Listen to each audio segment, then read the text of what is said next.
One Against the Moon. Donald A. Wollheim. The World Publishing Company, Cleveland and New York. Library of Congress Catalog Card Number 56 9261. First edition. HC 856. Copyright 1956 by Donald A. Wollheim. All rights reserved. No part of this book may be reproduced in any form without written permission from the publisher, except for brief passages included in a review appearing in a newspaper or magazine. Manufactured in the United States of America. Transcriber's note: extensive research did not uncover any evidence that the U.S. copyright on this publication was renewed. To William Balter, A Fixed Star in a Fickle Sky. Donald A. Wollheim has written The Secret of Saturn's Rings, The Secret of the Martian Moons. Has edited Terror in the Modern Vein, Every Boy's Book of Science Fiction, The Portable Novels of Science, Flight into Space, Adventures on Other Planets, The Pocket Book of Science Fiction. 1. To Dream of Stars. That morning began like all the preceding mornings of the past 2 years with the tinny jangling of the little alarm clock on Robin Carew's bureau. Opening his black eyes, he struggled into a sitting position on the narrow bed, reached out his hand and turned off the alarm. He yawned, swung his feet to the floor, rubbed his eyes. It was 7:30 again of another workday morning. There was no inkling that this day would be any different from others. It was Monday again, which meant the start of the next 5.5 days stretch of work. Sunday had come and gone, now just a memory of a walk in the city's small park and sitting on a bench under the afternoon sun reading a library book on astronomy. Well, there was no getting around it, Robin thought. The stars, the glory of the heavens, for him perhaps they would always be just a daydream of his idle hours, never to be more than a vision of the imagination. A thrill to be shared only by the printed words of other men's observations and doings. He got up, yawned his entire 5'3", stared in the tarnished mirror over the worn bureau. He looked blankly at himself, then suddenly winked. Ah, he thought, while there's life there's hope, and besides, he had to get to work. He ran a brush through his tousled brown hair, took off his pajamas, and climbed into his work clothes. Grabbing his towel and his toothbrush, he opened the door and went out into the hall toward the washroom. The facilities at the Y were always clean at least, and maybe in a few more months he would be promoted out of the apprentice class at the factory. Then he could afford to get a bigger room on the floor above with his own washstand and shower. After he had returned and finished dressing, he glanced out the narrow window. He could just make out a slit of sky and spot the sidewalk below. It was a sunny day, he saw, and a warm one. Putting on his jacket, he left his cap behind and went out, locking the door of his little room behind him. Not waiting for the creaky elevator, he skipped down the iron stairs to the lobby. Waving hello to a couple of his fellow boarders, he made his way over to the newsstand. There he paused to glance at the headlines, to scan the racks of magazines to see if there were any he might think of buying that he hadn't seen before. He didn't notice any.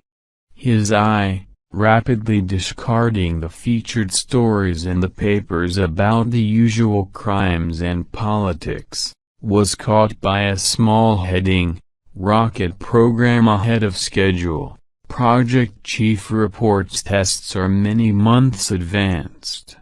Robin stopped, rapidly glanced over the story. He wished he had the time to read the whole story, but he knew he hadn't. Anyway, he could probably borrow a copy during lunch hour from one of the fellows. But it was stories like that which fascinated him. As he went into the cafeteria at the Y and sat eating a quick breakfast, he thought about this story. He'd always been fascinated by rockets and the stars. Even when still a kid at the orphanage, he'd read everything he could get on the subject. He'd never stopped doing so. Now that he was out of the school, out on his own the past 3 years, he still had the bug. The White Sands and Redstone rocket experiments were making headlines more and more. The first dozen little satellites had been thrilling reading. The discussions of the permanent artificial satellite program, now underway, was even more so, for it promised to be the beginning of the long-projected space platform, from which in turn would come the first real space flight. Robin wished he knew more of the things that were going on.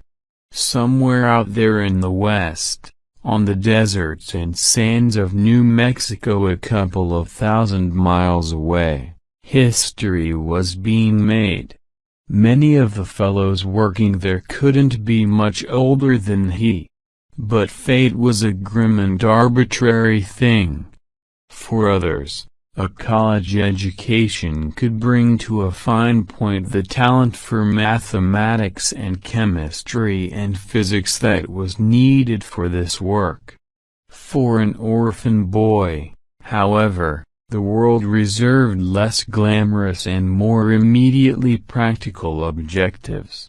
Oh, sure, he'd had a chance at a scholarship, but somehow he just hadn't made it. The manual training programs stressed at the state home had just not allowed him the extra time to study for a scholarship. Even though his instructors had given him the chance, he simply hadn't been able to make it. For him, the study of abstract science was to be a matter of home reading. He devoured all the books in the library on the stars. And he still dreamed, even while working in the carpentry shop of the factory here, of flying through space on wings of flame.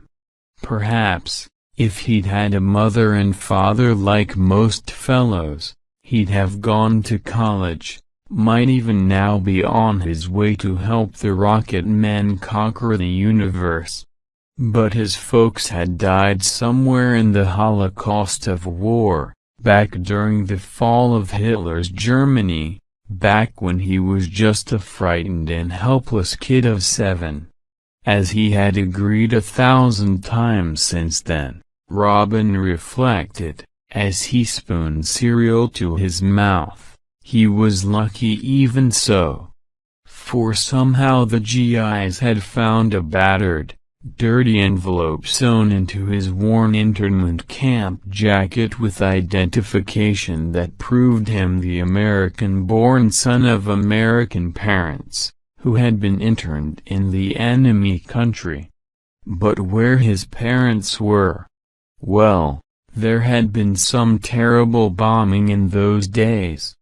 There was never any trace of the Carews. Robin had only a vague memory of his people, somewhere lost amid a nightmare of terror. As most of the kids in the orphanage had, Robin dreamed of someday finding his folks, of finding them rich. But it was, as always, a dream. The American army had brought him home, had sought to trace his folks, and had failed. Well, Robin still was lucky. It was no shame to be a workingman in a democratic country. Time was passing. Robin hastily gulped down the glass of milk he knew he needed for his daily labors, and, paying his check, dashed out. He caught the bus at the corner, crowding in with others on their way, and rode it for 15 minutes out to the edge of town where the big plant stood. He jumped off and headed for the main gates. He noticed a large crowd of men standing in front of them. Why were they standing, he thought, why didn't they go on in, punch their cards? He came up to them, saw them standing around talking uneasily, some milling around, holding their lunch pails idly in their hands. Robin pushed through to the main gate. He saw a knot of men staring at a sign tacked on the post. He got closer and read it. It was a statement from the management. It seemed that the plant was closed for 6 weeks, due to a combination of circumstances. There was a shortage in the raw materials because of the heavy floods in the mining areas that spring, and so the management had decided to take advantage of that shortage to retool and recondition the works. Men in several departments would be called in during the next few days, the rest would be laid off temporarily. Another notice tacked below that stated that the company had arranged with the union for compensation during the period. Robin stared at the notice numbly for a minute. He himself had not yet been admitted to the union, for he was only a learning apprentice. For him there would possibly be only a period of 6 barren, workless weeks. He wandered away from the gates, drifted around idly, listening to the groups of men talking. Most of them seemed to be taking it calmly enough. Several of them were talking with growing enthusiasm of organizing the hunting and fishing trip upstate for the next week or so. One was talking of going home to visit the old folks back at the farm. Most of them seemed to be looking forward more or less to a period of loafing around at home with their families. Suddenly Robin felt more alone than usual. For him, there was no family. Even at its best an orphanage has a certain coldness, a certain impersonal precision that can never make up for the warmth of family life. He had friends there, but surely by this time they, too, had left, having gone into business or into the armed forces. The cold halls of the Y offered no particular relaxation. Even utilizing the city library to burrow deep into his favorite imaginative studies of science seemed a barren prospect for 6 whole weeks. He wandered away from the men, walked along the great factory wall, hands in his pockets, strolling slowly away from the city, along the road to the open country, beyond the end of the bus lines. He thought about himself. He took stock of himself. Nearly 20 now. He was a good mechanic, a pretty good carpenter, handy. He'd always be able to get a job somewhere in which he could work with his hands. He'd never thought too much though about the future. He would be taken sooner or later by the armed forces. They hadn't needed him and he hadn't thought about volunteering first. He was always a little sensitive about his height, for he was short for his age.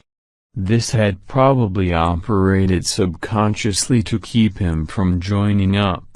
I could sign up now, he thought.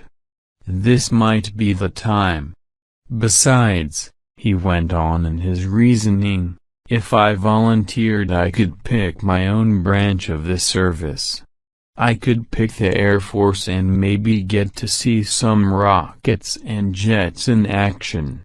I couldn't rate a pilot's commission because I'm no college man, but I bet I could qualify as a mechanic, get to work on the rocket planes.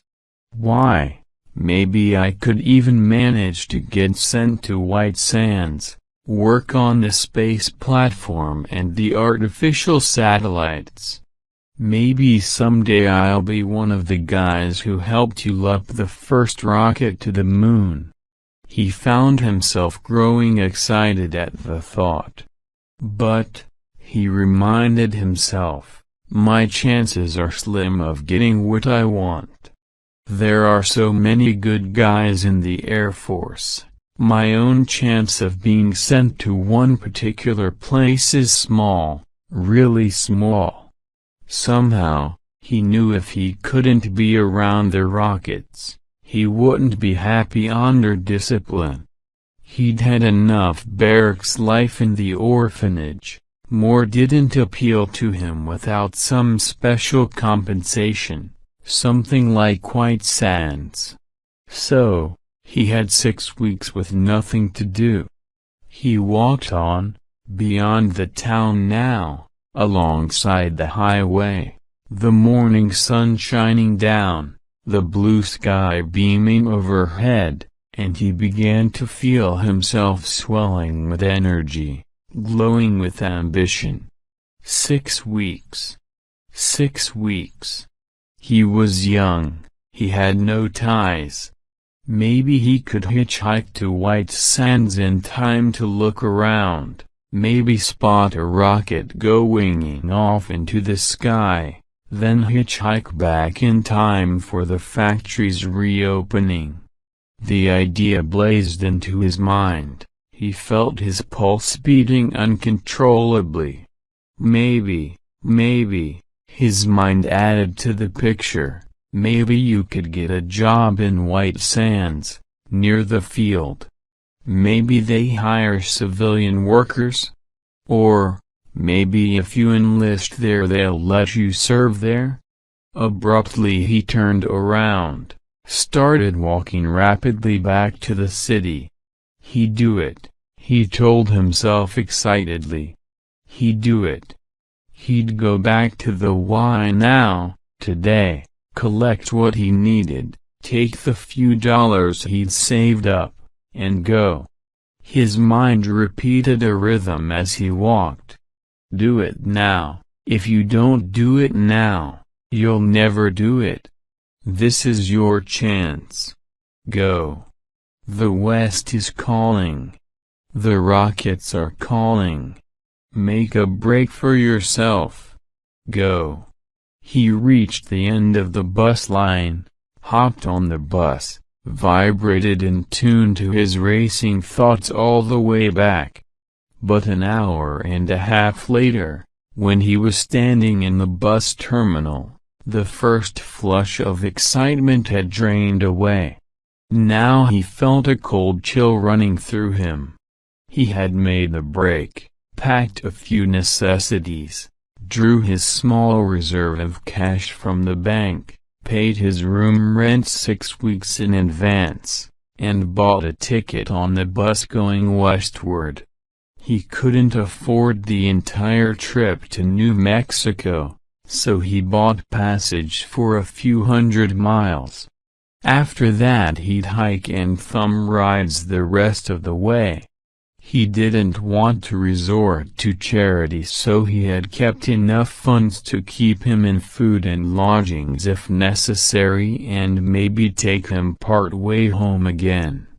For a moment before boarding the bus, Robin hesitated.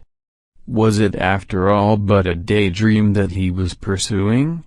Was the cold reality to prove too indifferent to the hopes of just an ordinary young fellow? Would White Sands prove a disappointment? Was this a mistake he would regret? For just a second he hesitated, and then, shaking his head angrily as if to drive out such thoughts, he stepped aboard the bus, slung his lightly packed valise onto the rack over an empty seat, and sat down. He would refuse to give up his vision. He would see this through. The horn honked. 2 or 3 more passengers swung aboard. The driver threw in the clutch, and the bus drove out of the terminal, along the long, dusty road west. To White Sands or Red? From Missouri, where the bus ride had ended, the time had passed with difficulty. There had been 2 hot days through Kansas, standing by lonely roadsides while cars whizzed by without stopping, the strong sun beating down over the flat green plains, the insects alive with the fever of the endless wheat. Robin had to keep heading south, south and west always, driving down when cars were going that way.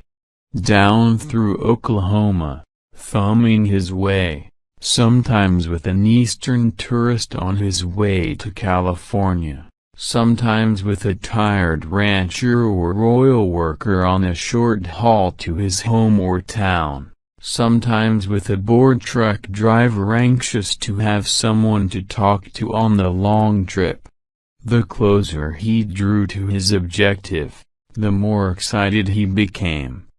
When the oil fields and gray lands of Oklahoma began to turn to the green flatness of the Texas Panhandle, he grew silent, more intense. And finally, one morning when he sped out of Amarillo sharing the high front seat of a giant trailer truck bound for El Paso, he was almost speechless for miles and miles. Then, suddenly, as the road clicked across the invisible border of New Mexico, he began to talk. A sudden calm invaded his nerves. He talked with the driver about things back home, exchanged comments on the affairs in the news, his eyes taking stock of this land all the time. It was barren, for vast stretches dry desert and flat rock with only sparse clumps of desert green, now and then a stretch of good grasslands where cattle could be seen grazing.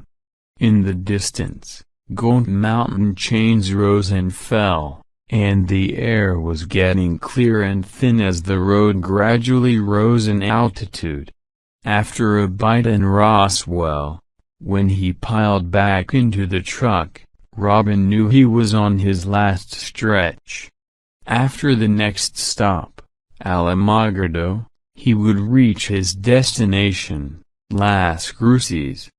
Mention of Alamogordo, though, set the driver talking about the atom bomb, for that had been the town that he had first seen the birth of that eerie fire which seemed so destined to transform the world. "Did you ever see one of those blasts?" asked Robin quietly. "Yeah," said the driver slowly. "Guess you could say so. Didn't actually see the thing itself, but I seen the glare one morning while putting over an Alamogordo. Quite a sight. You know the blast was plenty far away too. They don't fire them things off anywhere near where they can hurt anybody. Wished I'd get to see one of them rockets go up. They're always firing off at White Sands too. But I guess you gotta be on the grounds for that, and they don't let visitors hang around." "No visitors?" asked Robin, a little uneasily. Nope. That's all top secret stuff out there. Now that they got those man-made satellite projects in operation, it's even more so. Maybe they let a few reporters in on special occasions, or some high brass with clearance from Washington, but nobody else can get in.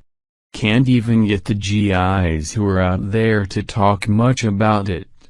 You'll see a lot of them around Las Cruces Saturday nights on furlough, but they just don't discuss it. How far is White Sands from Las Cruces? Asked Robin. Oh, not too far, maybe 30 miles. The proving grounds are out on the desert though, part of the Wollheim Air Development Center that is taking up a lot of this here Rosa Basin these years. Without a pass, you can't even get inside of it. But, heck, you wouldn't want to, I hope. Might get conked when one of those whacking big rockets come down. They're always shooting 'em up on tests, making them bigger and bigger.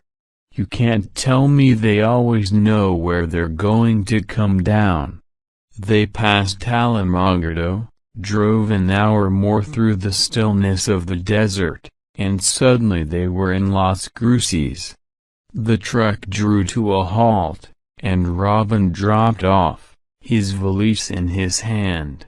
The city didn't seem aware of its unique position on the map of world history.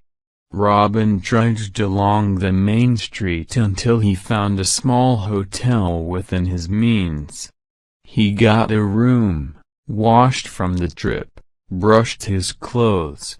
He had not taken any pants to spare, having put on a strong pair of khaki work trousers, figuring correctly that they were more the thing for hitchhiking than his one good Sunday suit.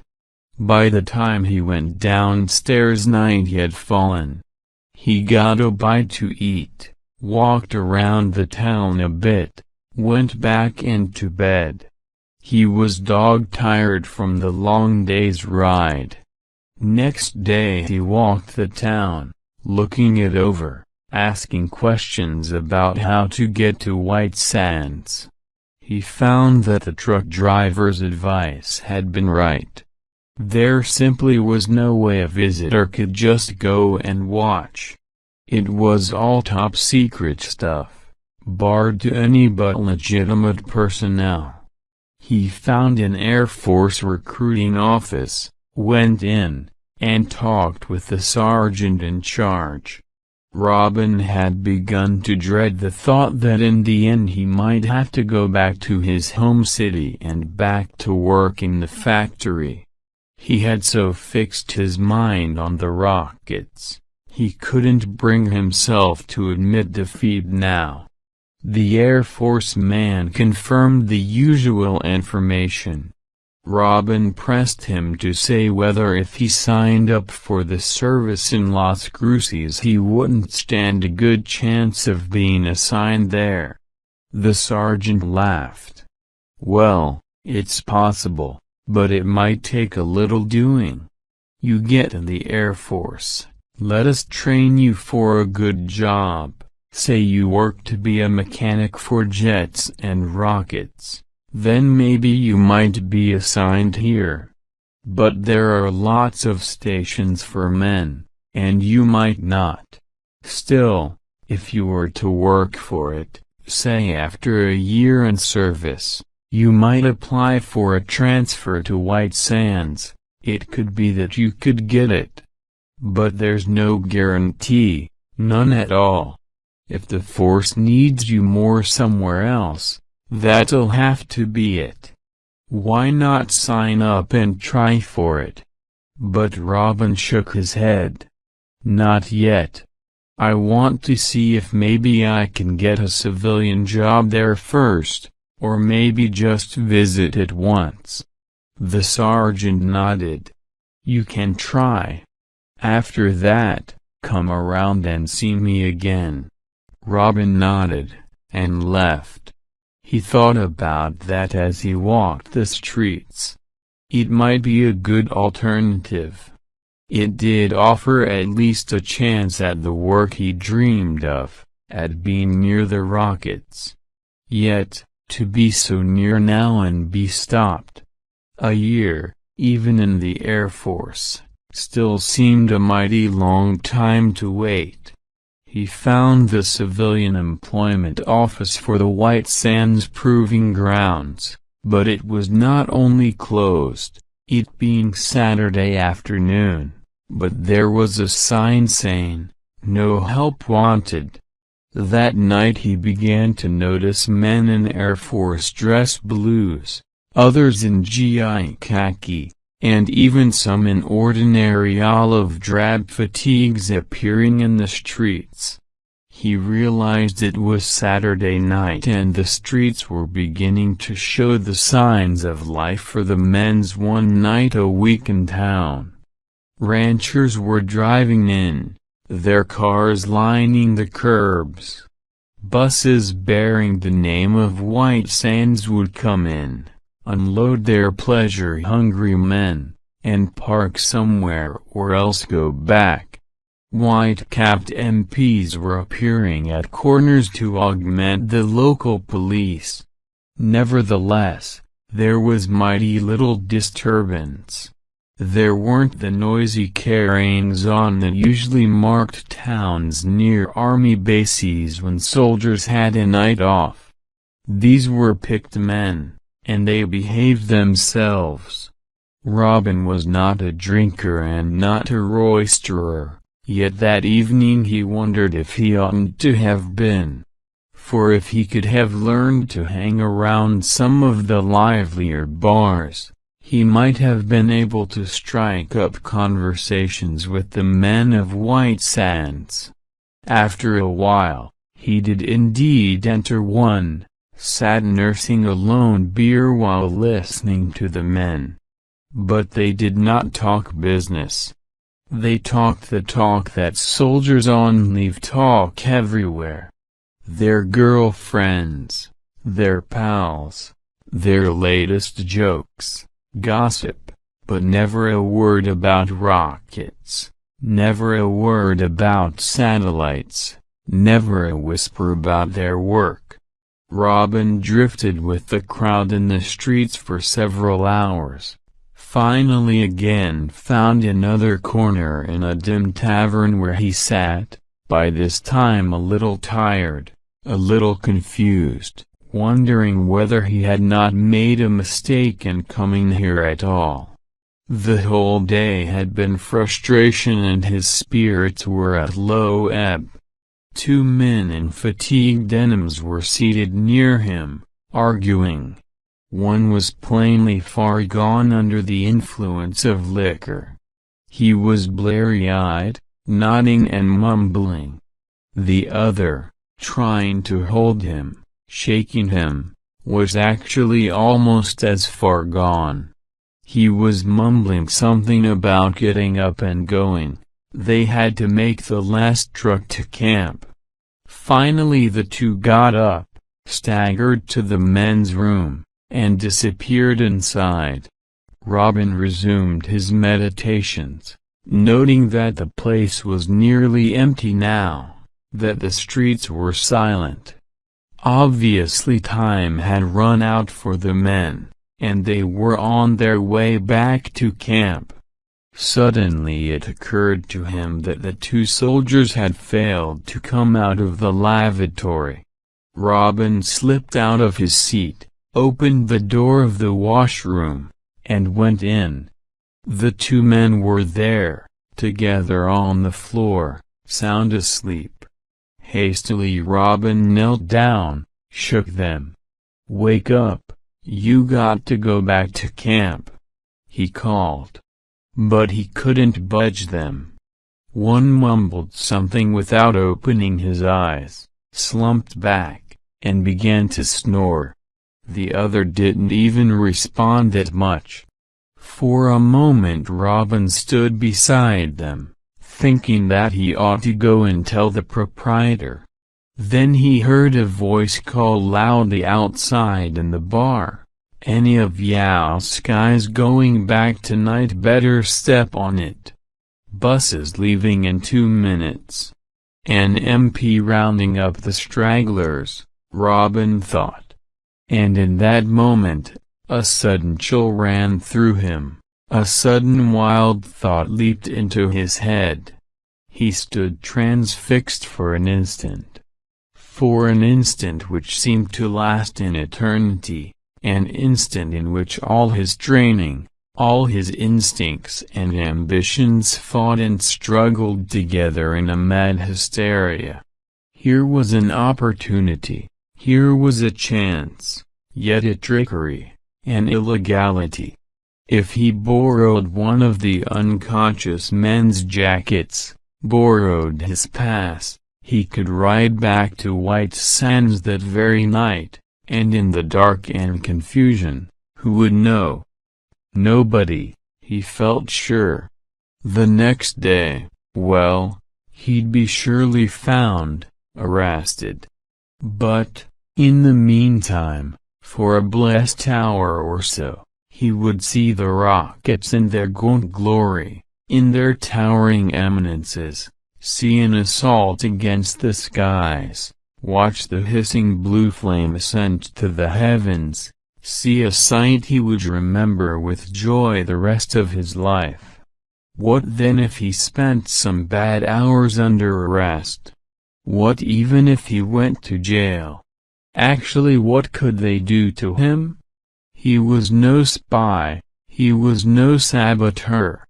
No matter how exhaustive the investigation, it would prove nothing evil against him. He remembered a sermon that had once been given at the orphanage. He remembered the minister dwelling on the opportunities of life. He remembered that which had sparked his imagination then, the minister's depiction of the various roads each man must choose. "There comes a time," the speaker had said, "in every man's life when various roads open out before him, each leading in a different direction. If, at that moment, he makes his choice, then his entire life may be forever set upon the channel, and the other possible lives will vanish." Was not this then such a crossroads? Robin could go back, be a factory hand, be a contented mechanic or carpenter, marry, settle down, and live his life without ever seeing rockets. Or he could take the road that now, for a brief flicker, seemed open to him. He bent down, removed the khaki work jacket the smaller of the two men was wearing, shrugged his own shoulders into it, felt in its pocket, pulled out a folded piece of paper, glanced at it. Pass, it read. 7 hours. Red Sands Station.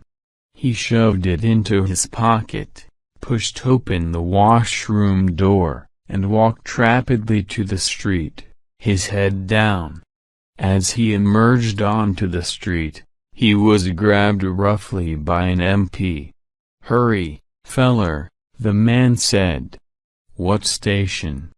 "Red Sands," muttered Robin in a low voice, and was instantly whirled around bodily and given a push. Up the street and around the corner. The second bus. Run.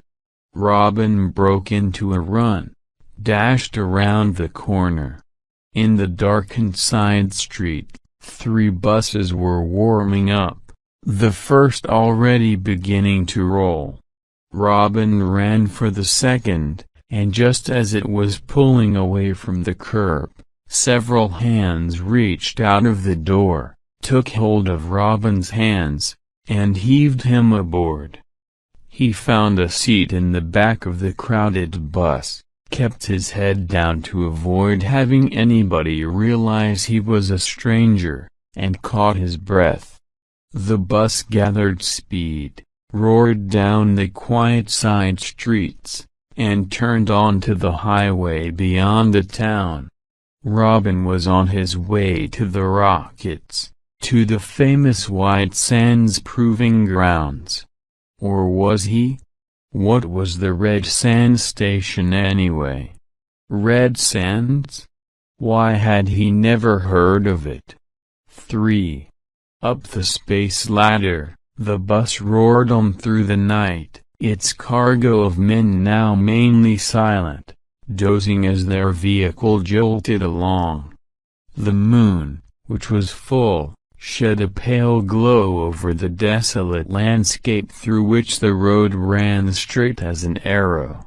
The vehicle had departed from the main highway fairly soon after leaving town, and had gone along another leading out into the wastes which was the government reserve. Robin had caught a momentary glimpse of floodlighted signs warning casual motorists against the use of the road, warning all that it was U.S. property. The men in the bus talked little. Most of them tired, and some a little the worse for a night's revels, were sleeping. 2 or 3 snored away, unmindful of the hard seats and the jolting along the road. Seated in the back, shoulder to shoulder with several others, Robin kept quiet, watching the scene through the open windows and seeing what could be seen of the terrain without making his observations too obvious. Thus far the landscape was the familiar desert of New Mexico, desolate and arid flatland with which Robin had become familiar on the trip down. On the horizon he could see the humps of mountains, the peaks that bordered the vast proving grounds. Near him, a couple of soldiers were conversing in low tones and Robin caught snatches of their conversation. At first it was mainly talk of what they had seen and done that night, their girlfriends, and so on.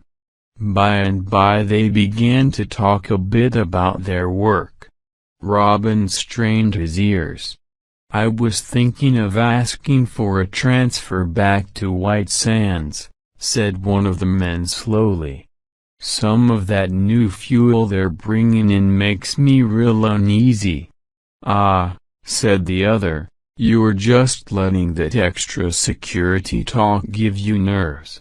Sure, it's supposed to be atomic stuff, new, maybe even untested as far as I know, but, nuts, you can't get blown up any worse than you can handling that liquid oxygen and peroxide they got at White Sands.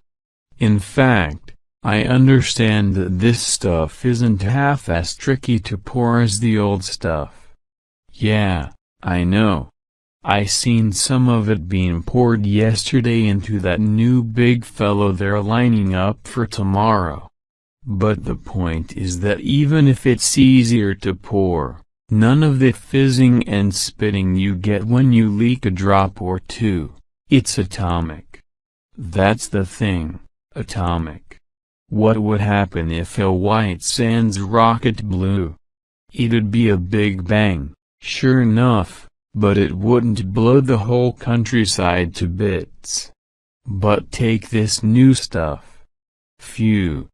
We'd all be one bikini if it went off all at once."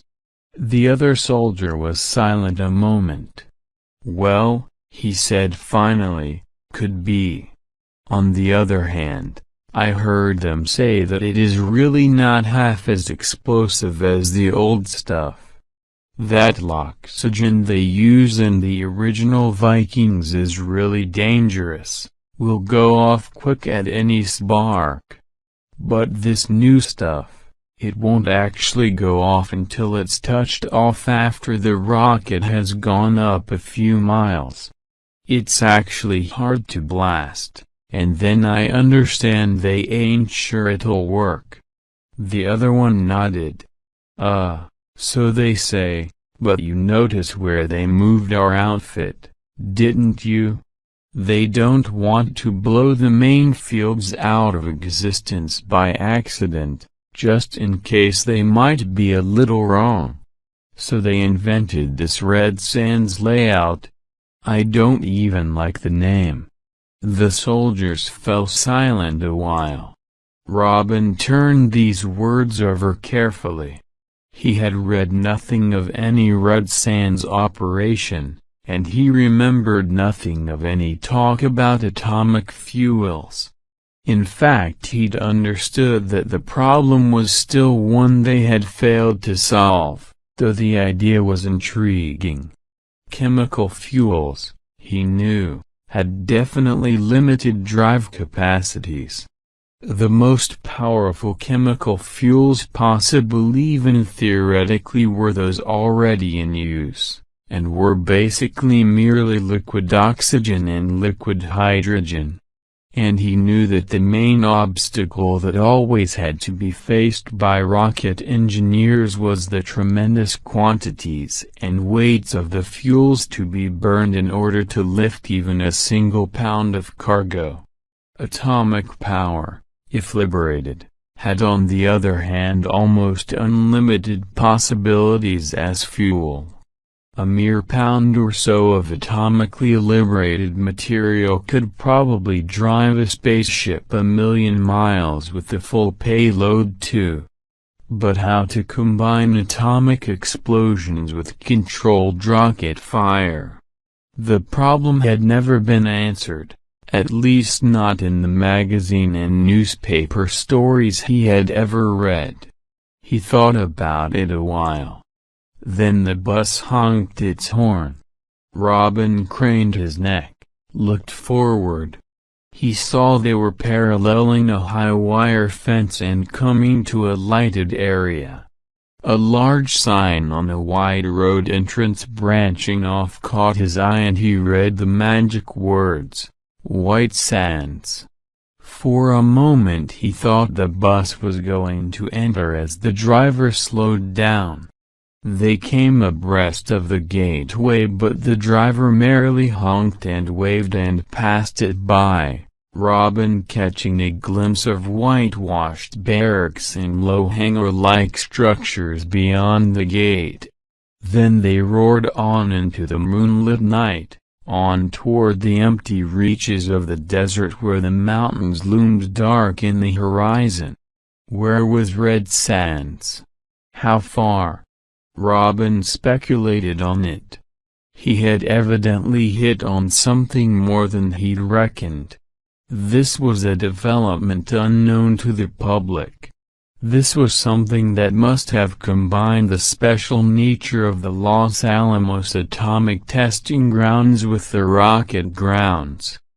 And it was obviously tucked far away from them all.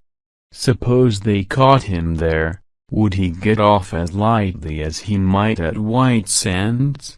Where atomics was concerned, secrecy was still enforced, despite the release of much information due to the installation of peaceful atomic plants in various parts of the world. But everyone knew that the world was still merely at the threshold of atomic glories and the nations were still anxiously vying with each other for leadership. He supposed that perhaps he might be sent to jail. He might perhaps be confined to the Red Sands grounds until such time as what he was to learn had become public property. That might take years. Robin squirmed a little as he thought over this possibility. It didn't appeal to him. Yet, the die was cast and there was now little he could do about it. He could, he thought, surrender now to the men in the bus. In that way, he'd be stopped from entering the forbidden area at all and might then merely get a bawling out and be released. But something in him absolutely rebelled at the thought. This far he had gone, this far he had moved toward the realization of a dream that had held him from childhood. He would go on, and if he were to pay the penalties for trespassing, he would at least see what he was paying for. Maybe, he would yet see a rocket go off. What was it the soldier had said, that big fellow? For tomorrow. Then Robin would be in time. The bus roared on for what seemed at least another hour. Finally it approached another fenced-in area, slowed down, and came to a halt briefly before a guarded gateway. The men stirred in their seats, the sleepers were nudged awake, everyone started to squirm around.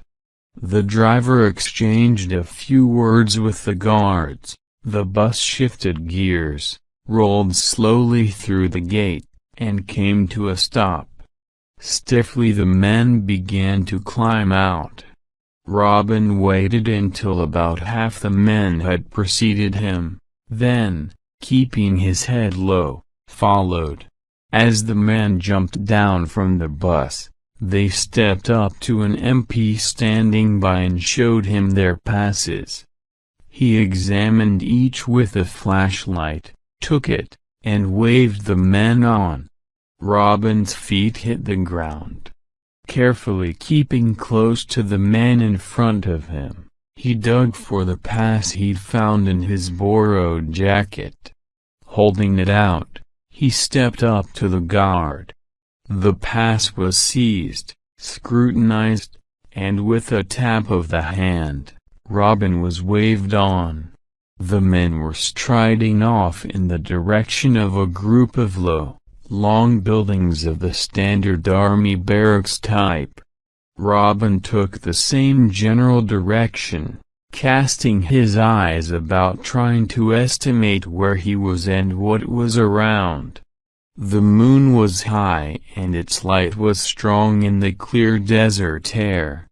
A few dim bulbs showed on posts and one or two lights were flashed in the windows of the barracks. The men were heading directly for their beds, and Robin knew he had to head in the same direction if he did not wish to incur suspicion. It was a ticklish moment, for he did not dare do anything to arouse the suspicion that he was a stranger here. It was a long walk across the parade grounds and he allowed as much space as possible to drag out between himself and the other men. He came closer to the dark barracks buildings, walked along toward a dark doorway through which another man had gone. Turning his head he saw no one near him who might be watching, and Robin stepped into the dark doorway. Then quickly sidestepped, slipped around the side of the building, and walked silently down the dark space between the two adjoining barracks. At the far end of the structures, remaining hidden in a shadow cast by the moon, he looked outward. He could see, stretching out beyond, the level ground of the desert. He could make out the structures of what looked like hangars and machine shops, and he could see a number of vehicles, trucks, and odd cranes parked around. Far away he caught a glimpse of something white. Was it a rocket? He crouched in the shadow and waited. After a while he heard no more footsteps. He saw the last lights in the barracks flicker out and silence descend on the station. He glanced at his watch. It was about 2 in the morning. Silently he moved out of the barracks shadow, walked fast and softly to the shadow of the nearest truck. Reaching it, he paused, looked back. Nothing stirred. Proceeding in that fashion, Robin moved from shadow to shadow, keeping as little in the bright moonlight as he could. He reached a building, clearly a tool house. He walked along it, went on beyond, passed through the shadowed side of a long hangar, found a narrow roadway leading out to where the mysterious white object rested. He walked alongside it, half stooping, but feeling sure that no one had seen him. The red sand station was silent. The white object proved to be a good deal farther away than he thought. He knew that distances in the desert were very deceptive, felt himself growing tired. Why, this objective might be 2 or 3 miles away, he realized now, but only increased his pace as if in answer to his tiring frame. The cold, dry desert air was bracing, and nothing moved save the occasional scurry of some tiny rat or lizard. What he had seen was indeed a rocket. It was at first a dot of white. Then it grew into a line of white like a snowy tree. As he neared it he realized its true dimensions. It was a tall giant rocket, as tall as an 8-story building, long and slim, towering in the desert like an obelisk cleft by some Aztec ruler. It was held by a framework of metal girders, like that of a newly completed building whose outer skeleton had not yet been dismantled. Near it stood a truck on high, thick wheels which bore a long, crane-like apparatus resembling the tentacles of some weird monster insect. The rocket stood with its 4 wide flanged fins jutting out near the base. Robin stopped at its base and stared up. He studied it, saw that it was apparently segmented, having lines of cleavage that divided it into 4 parts, the one at the pointed top being the shortest. This was a 4-step rocket, he recognized, and knew at that moment that here also was a step beyond what the public knew. He walked slowly around it, awed and silent. He noticed now that there was a thin metal ladder running up the standing framework. The crane in the truck was for loading the top, he knew, but he could use this ladder himself to climb up without trying to start the truck-driven lift. He reached the bottom rung of the skeleton ladder, saw a sign attached to the framework. He looked at it, saw a number, apparently the code designation of this rocket. Glancing over it, the moonlight was not strong enough to allow him to read the words. He looked at the parked truck with the crane, walked over to it, looked inside. He found a flashlight in the dashboard compartment, took it.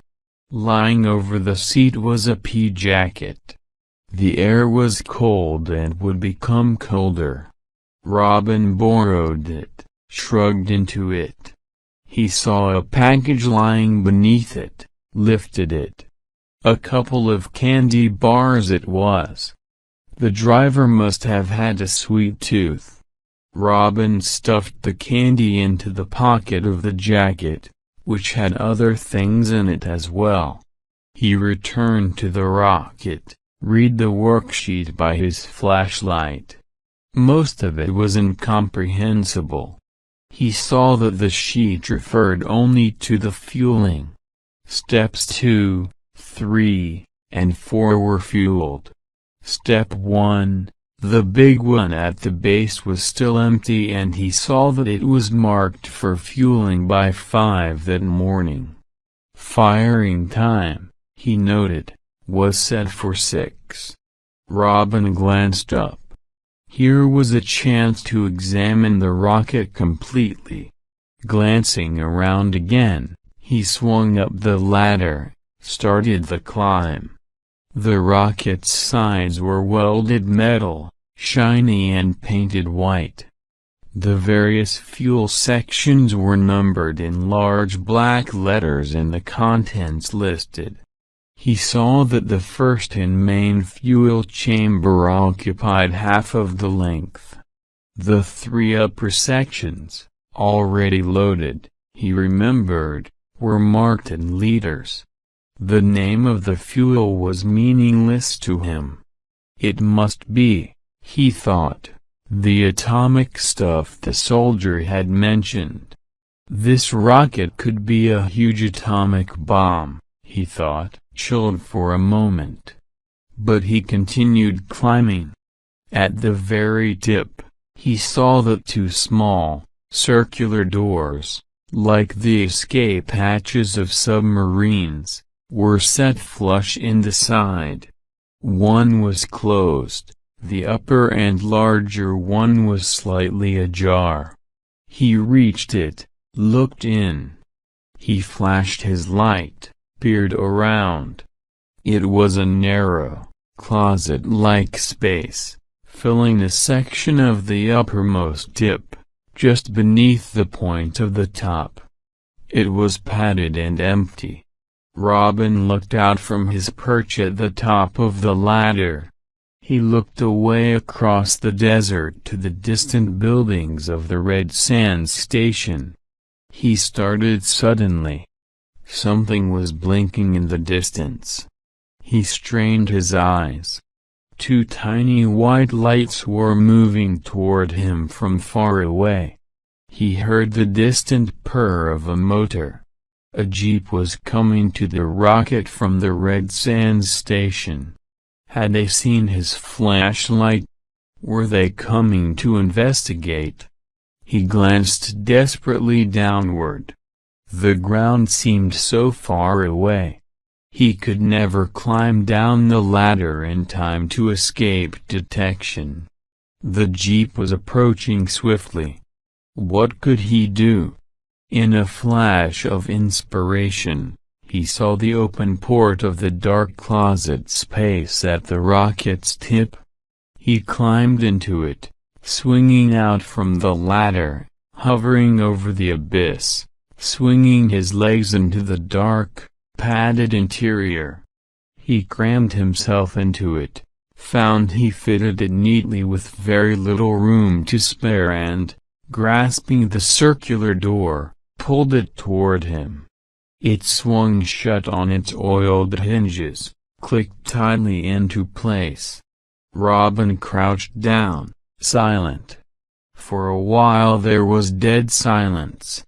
Robin wondered if he would be able to hear anything that went on outside, considering the padding of the little space. For once he was thankful for being so short. If he'd been a few inches taller, he'd have found his position very uncomfortable. It was cramped, but not unbearable. He strained his ears, finally heard the vibrations of the jeep draw up to the base of the rocket and stop. He heard faint sounds which must have been the muffled voices of the jeep's riders. He lay quietly, hoping he would not be discovered. Outside, the jeep had come to a stop and the 2 men in the front seat stared around suspiciously. "I'd have sworn I saw a light for a moment out here," said the driver. The other scratched his head, looked around. "I'd better get out and look around, just to be certain." They both descended from the jeep. One went over and looked into the trucks and carriers, peering under them for possible hideaways. The other poked around the scaffolding at the base of the rocket. "This is the one they're firing off tomorrow, isn't it?" he asked when the other joined him after a moment. "Yeah," answered his companion, "or rather this morning. In fact, in only a few hours. They've only got to load the main fuel chambers and they're ready." He shined his flashlight on the operations chart, the same one that Robin had examined earlier. "I wonder how come they loaded the other 3 earlier. That's odd. I thought that stuff couldn't hang around too long." "Don't you know," said the other, "this is that big top-secret experimental job they were working so fast on this week? Something to do with a new kind of fuel, fairly stable but loaded with radioactive elements. Some type of new compound which is supposed to add an atomic disintegration impetus when it goes off. Heard one of the engineers explain it as something like plutonium particles in suspension which get touched off atomically as they emerge in the rocket blast. They don't know for sure it will work." The other looked up at the towering structure. "I guess that's how come they're sending it up first with the regular oxygen fuel, so if the whole thing goes bang at once, it'll be high enough up not to blow the rest of us to kingdom come." He walked around the base a bit, stopped, flashed his light down, and picked up something.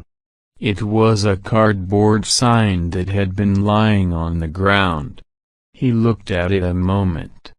"Hey, this must have fallen from the cargo chamber," he said, showing his comrade the sign.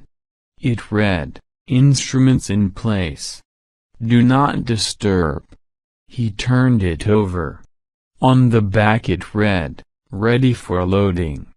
"I better put this back where it fell from," he said, adding, "But which side is correct?"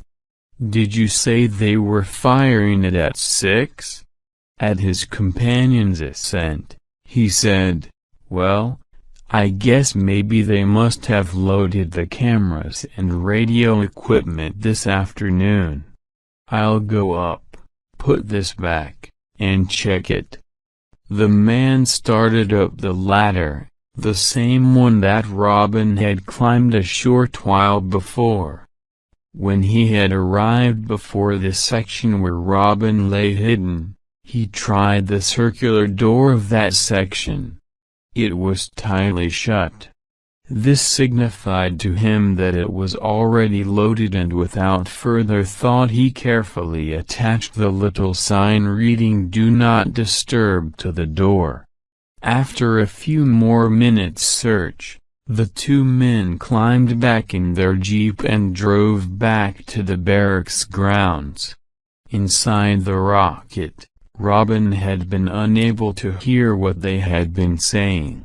Their voices came to him heavily muffled and distorted, and he could not recognize the words. He heard the man come up the scaffolding ladder and try the door. But it had been tight and it had not budged. Then he'd gone down, and a little later Robin had heard the jeep drive away. Robin lay there quietly on the soft padding and wondered how long he should stay in hiding. They might have left a man on guard, or they might be keeping an eye on the rocket. If he came out right away, they might spot him. "Better wait here a half hour," he said to himself, and then tried to make himself more comfortable. The day had been a long one and a tense one. He was more tired than he thought. The tiny, cramped cubby hole in the nose of the rocket was pitch dark, cushioned, and utterly quiet. Robin rested his eyes. Before he knew it, he was sound asleep. The air was close and became stale. Robin's slumber slowly became deep and drugged. The sun rose at 5, and with it there arrived the men who would load and launch the rocket, several truckloads in fact, with a couple of tanks of fuel. The volatile liquids were readied for pouring into the tanks and chambers of the first and main firing section. The engineers arrived. They began to check the loads and the preparations. "The instruments in place?" asked Major Bronk, who was in charge of this operation. His assistant, a civilian engineer, glanced up the ladder.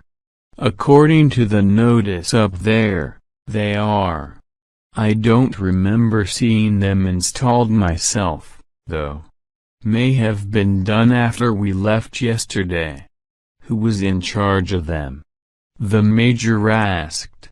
Jackson, sir, the answer came, but he hasn't been in camp today. Must have been left overnight in town. The major frowned. Well, I don't see the instruments around, so I guess he loaded them all right. Sloppy way of doing things, though. I don't like it.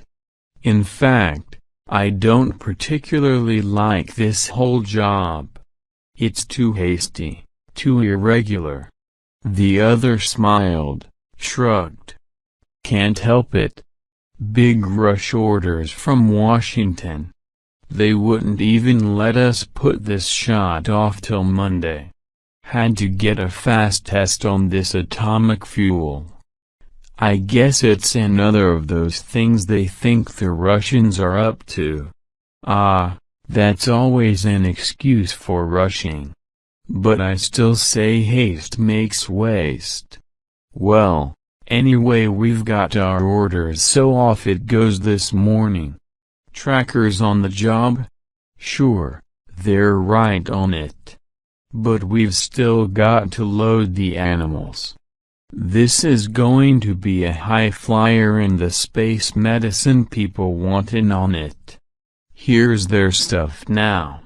A light truck rolled up and 2 men came out carrying a crate. One of the automatic rolling cranes lifted them all up to the nose of the rocket. There, just below the instrument compartment, they opened another port and installed their burden, shutting the compartment again and sealing it.